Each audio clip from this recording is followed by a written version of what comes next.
Avec moi, Julien Bonny. Merci de l'invitation. Merci beaucoup d'être ici, c'est vraiment captivant. Aujourd'hui, ma question est la suivante, c'est en immobilier, si je fais le parallèle naturellement de la crypto-monnaie et l'immobilier, on a entendu parler de certaines personnes qui ont acheté en crypto-monnaie, qui achètent des affaires, que ce soit à l'étranger, très peu ici, mais beaucoup plus à l'étranger, entre autres au Mexique, des pays auxquels je pense. Comment ça fonctionne pour acheter une bâtisse, un condo, peu importe, là, en crypto? Est-ce que ça se fait bien ici? Est-ce que ça se fait bien à l'étranger? Quand je revends, il faut toujours revendre aussi en crypto. Comment ça fonctionne? Bien, en fait, c'est tout nouveau. Donc, on a un premier promoteur à Québec qui est Terrain-Dev, un promoteur majeur qui a accepté donc pour toutes ses propriétés, qui accepte le Bitcoin pour les paiements partiels ou total de ses propriétés. Donc, comment ça fonctionne? Il faut vraiment le voir aussi simple qu'un moyen de paiement. Donc, c'est comme si je payais, disons, en dollars US, j'ai besoin de les convertir en dollars canadiens. Puis au final, le vendeur, le propriétaire, il choisit. Est-ce qu'il veut recevoir des dollars canadiens ou est-ce qu'il veut recevoir des bitcoins?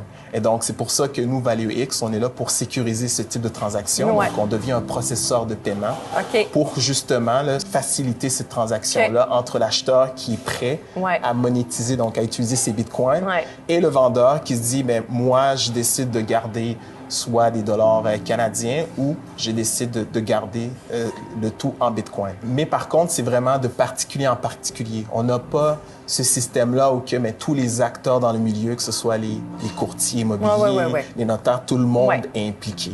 Donc, ce qu'on fait au Québec, c'est ça en fait, c'est d'impliquer tous les acteurs là-dedans et justement de permettre à ces gens qui maintenant, ils ont peut-être la chance de les utiliser ou qui veulent les utiliser, de pouvoir le faire de manière simple. Fait que dans le fond, si moi, je décidais d'acheter le condo dont tu parles à Québec, j'appellerais le promoteur, je dirais, OK, j'ai, je sais pas, 300 000 en US, l'équivalent, mais en Bitcoin. Je t'appelle ou lui, il t'appelle pour faire un transfert? Nous, comment ça fonctionne, c'est qu'on est en amont. On travaille en amont dans la transaction.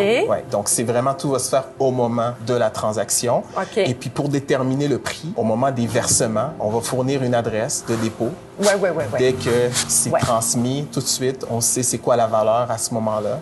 Et puis, par la suite, on donne l'équivalence en dollars canadiens. Puis quand on magasine, c'est ce promoteur-là, je vois le prix en dollars canadiens, puis j'ai dit, moi, mon équivalent en bitcoins va être versé. C'est au moment de la transaction pour cela. Donc, tu peux pas fixer le prix non, parce que avant. Ça bouge. Exact, c'est volatile, donc je peux tout prendre ça. Mais on s'entend sur un prix régulier d'argent monétaire régulier. C'est toujours en dollars canadiens. Donc, la référence ici, c'est dollars canadiens, bien sûr, mais quand tu viens pour décider de payer une partie, tu vas être capable de le faire en bitcoin, puis cette valeur-là va être déterminée au moment du transfert. Puis, lors de ma revente, ça n'a pas rapport. Moi, je peux vendre, quelqu'un peut m'acheter en canadien, il peut m'acheter, pas obligé que la suite soit toute en bitcoin. Non, c'est vraiment, c'est propre au propriétaire. Moi, j'ai cette propriété-là, puis je décide bien qu'est-ce que je veux faire. OK, crème, c'est intéressant, ça.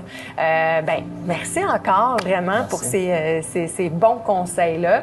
Donc, à suivre avec d'autres chroniques avec Julien. N'hésitez pas aussi